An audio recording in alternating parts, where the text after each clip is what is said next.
Franck prend petit à petit de la maturité, du sérieux dans son entraînement. 22 ans pour Franck N'Gohan. 2 ans, encore très jeune. Des grosses qualités, notamment physique, d'explosivité, de vitesse, une pureté technique assez intéressante avec vous voyez ses qualités explosives d'entrée de jeu sur le début du kata. Il nous fait un kata à Gankaku qui est connu pour ses prises d'équilibre sur un seul pied qui va être dans un moment toute une série avec beaucoup de prises de risque. Alors là, on est sur quelle école? Vous nous avez décrit les deux courants principaux, le Shotokan et le Shitoryu. Ouais. Alors là, on est sur du Shotokan, qui a assez caractéristique. Il existe depuis longtemps, mais il a été surtout popularisé par Luca Valdesi, multiple champion du monde italien. Et on le voit beaucoup réalisé sur les katas de finale.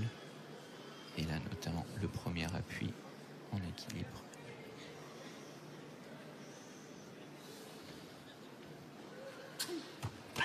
Et le Yokogiri bien frappé. C'est le début de cette série. Voilà, sur les appuis. C'est toujours un moment un peu de tension. Et là, on va regarder l'équilibre.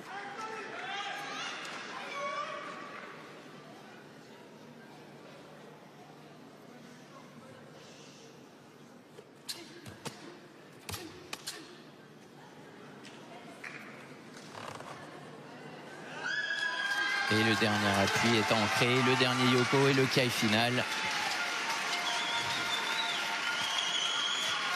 On peut lire toute la motivation sur ce regard, il est vraiment focalisé sur un combat réel, on est plutôt dans un combat imaginaire ou imaginé, chorégraphié. Voilà, on est à la rencontre de la danse et du combat, mais on n'est pas dans quelque chose de joyeux, on reste dans un esprit martial, avant tout. On reste dans un esprit martial, le kata ne doit pas être réalisé dans un état d'esprit de théâtre. On est vraiment sur cet esprit martial.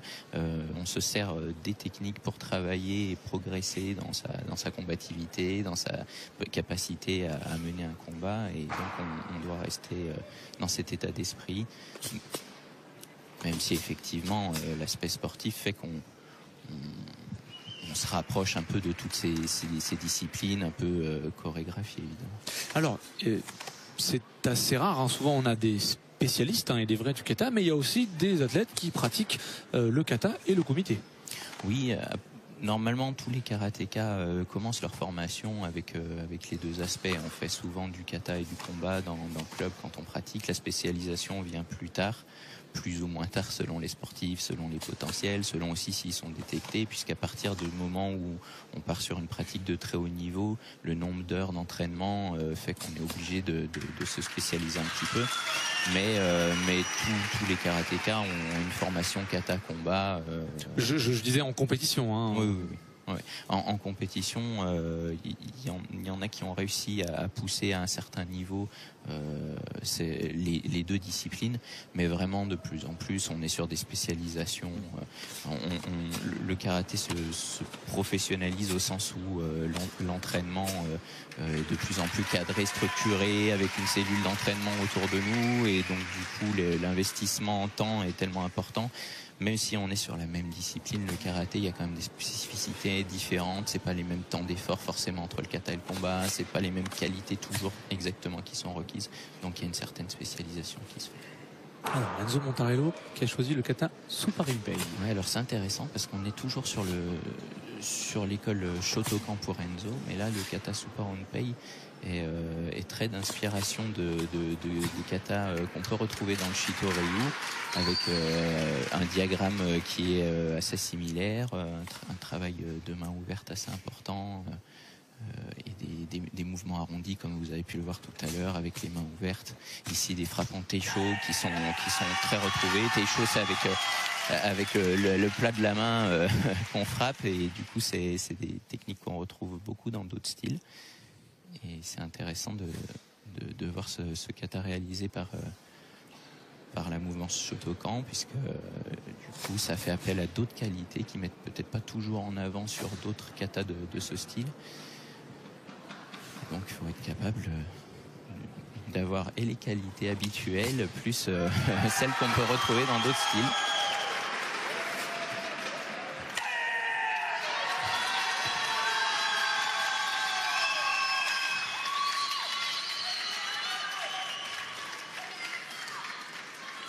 Et Enzo qui en termine avec ce kata Pompei. Ouais, sous les couleurs de l'AS.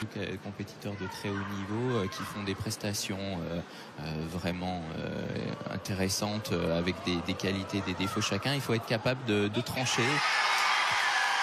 Et c'est l'expérience d'Enzo Montarello. C'est l'expérience d'Enzo Montarello qui lui a permis de venir décrocher cette victoire.